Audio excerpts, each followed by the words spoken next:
Hi guys, welcome again. Python programming practice session में आपका बहुत-बहुत स्वागत है। और हम लिस्ट के टॉपिक को आजकल जो है प्रैक्टिस कर रहे हैं प्रोग्रामिंग के थ्रू। तो आज का हमारा जो टॉपिक रहेगा वो है creating list using range function. तो आज की क्लास में हम रेंज फंक्शन को रिवाइज करेंगे और फिर रेंज फंक्शन की हेल्प से हम लिस्ट को किस तरह से क्रिएट करते हैं, ये हम आज सीखने वाले हैं। सबसे पहले हम देखते हैं कि हमारे पास रेंज फंक्शन का क्या रोल है। रेंज फंक्शन जो है हमारे पास, इससे हमें एक सीक्वेंस नंबर ऑफ इंटीजर्स जो है जनरेट होकर मिलते हैं। रेंज फंक्शन का जो सिंटैक्स है वो कुछ इस तरह से रहेगा। Range start stop step size. यहाँ पर हम एक एग्जांपल ले लेते हैं। रेंज 0 10 1, यानी कि हमने जो है स्टार्ट कंडीशन हमने यहाँ पर 0 दी है, स्टॉप कंडीशन यहाँ पर 10 है और स्टेप साइज क्या है 1। तो यहाँ पर हमें जो सीक्वेंस ऑफ इंटीजर्स मिलेंगे रेंज फंक्शन से वो किस तरह से होंगे। 0 से मिलेगा आपको 0 1 2 3 एंड अप टू 9। यहाँ पर 10 से एक वैल्यू पहले ही आपको स्टॉपिंग कंडीशन, मतलब अगर हमने यहाँ पर 10 डिफाइन किया है तो आपको यहाँ पर 9 तक सीक्वेंस ऑफ इंटीजर्स मिलेंगे। अगर आपने यहाँ पर 20 डिफाइन किया है तो यहाँ पर 19 तक आपको वैल्यूज मिलेंगी। और ये स्टार्टिंग है, अगर स्टार्टिंग आपने 0 दिया है तो 0 से, अगर यहाँ पर आपने कोई भी स्टार्टिंग वैल्यू मेंशन नहीं की है तो भी वो 0 से स्टार्ट होगा। अदरवाइज आप यहाँ पर अपने अकॉर्डिंग जो है स्टार्टिंग वैल्यू देंगे। सपोज हम यहाँ पर अगर 5 देते हैं तो हमारी ये जो रेंज है ये शुरू होगी 5 से।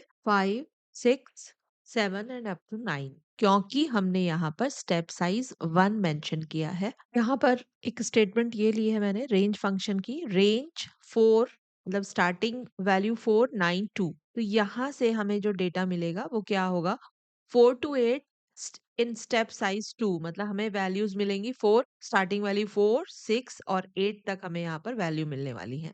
अच्छा, यहाँ पर हमारी ये जो वैल्यूज है ये कोई लिस्ट की वैल्यूज नहीं है, ये कोई लिस्ट हमें नहीं प्रिंट होके मिलेगा। हम देख लेते हैं, प्रिंट स्टेटमेंट लेते हैं, यहाँ पर प्रिंट रन करते हैं प्रोग्राम को। तो यहाँ पर देखिए हमें क्या मिला है, जस्ट रेंज 492।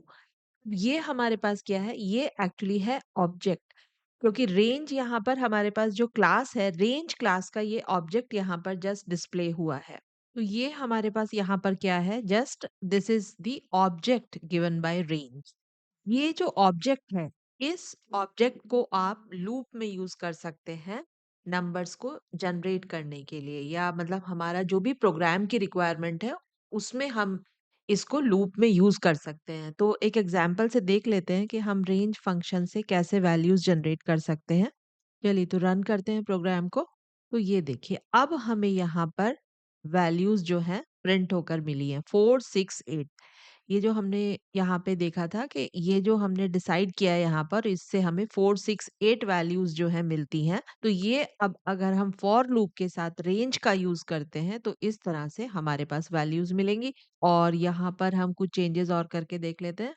यहाँ पर हम स्टार्टिंग वैल्यू नहीं दे रहे हैं और 10 देते हैं। तो देख लेते हैं क्या यहाँ पे सिंपल 10 हम यहाँ पर दे रहे हैं। तो देखते हैं किस तरह से हमारे पास वैल्यू आने वाली है 0 to 9। और अगर हम यहाँ पर दे देते हैं सपोज 5 इनिशियल वैल्यू, लास्ट हमारे पास 10, तो हमें नंबर्स यहाँ पर मिलेंगे 5 से स्टार्ट होकर और 9। तो इस तरह से हमने देखा कि रेंज फंक्शन से किस तरह से जनरेट नंबर्स जनरेट होते हैं और उसको हम किस तरह से अपने फॉर लूप में यूज करेंगे। मतलब इस रेंज फंक्शन को हम अपने लूप में यूज कर सकते हैं वैल्यूज को प्रिंट कराने के लिए।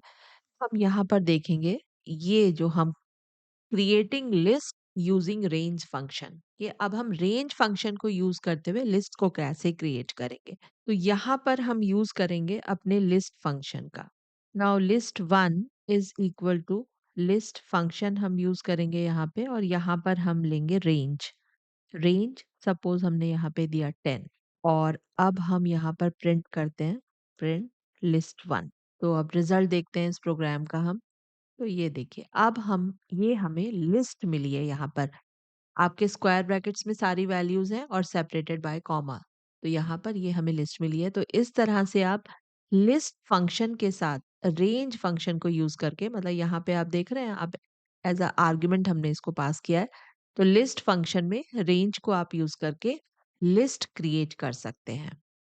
यहाँ पर हम इसको चेंज करें, कुछ इवन नंबर्स के लिए ले लेते हैं। 2 से स्टार्ट होंगे हमारे नंबर्स और 21 तक जाएँगे और स्टेप साइज़ होगा 2। चलिए रन करते हैं प्रोग्राम को। तो ये देखिए यहाँ पे 2, 4, 6, 8, 10, 12 मतलब हमें इवन नंबर्स यहाँ तक 20 तक मिल रहे हैं। ये मैं यहाँ पर अगर इसको हम कर देते हैं 50 तो हमारी लिस्ट और अलग तरीके से क्रिएट हो जाएगी। ये देखिए यहाँ। तो इस तरह से हम रेंज फंक्शन का यूज़ करेंगे लिस्ट को क्रिएट करने के लिए। आज इस क्लास में हमने सीखा है, एक तो हमने रेंज का यूज़ सीखा है, रेंज हमारा रिवाइज़ हो गया है, रेंज को हम फॉर लूप के साथ यूज़ किस तरह से करेंगे ये भी हमने सीखा है और डायरेक्ट हम लिस्ट को क्रिएट कर सकते हैं लिस्ट फंक्शन की हेल्प से और रेंज के हेल्प से। फॉर लूप के साथ रेंज का यूज़ करते हुए हम नंबर्स जनरेट कर सकते हैं, जैसे ऐसे प्रोग्राम्स लिख सकते हैं, इवन नंबर्स, ऑड नंबर्स और भी बहुत तरह के हम प्रोग्राम्स कर सकते हैं। तो चलिए आज का सेशन तो हम यहीं पर कंप्लीट करेंगे और अगर कंटेंट अच्छा लगा है तो वीडियो को लाइक ज़रूर करें, चैनल को सब्सक्राइब करें। Okay, thank you very much for watching this video. मिलते हैं नेक्स्ट क्लास में।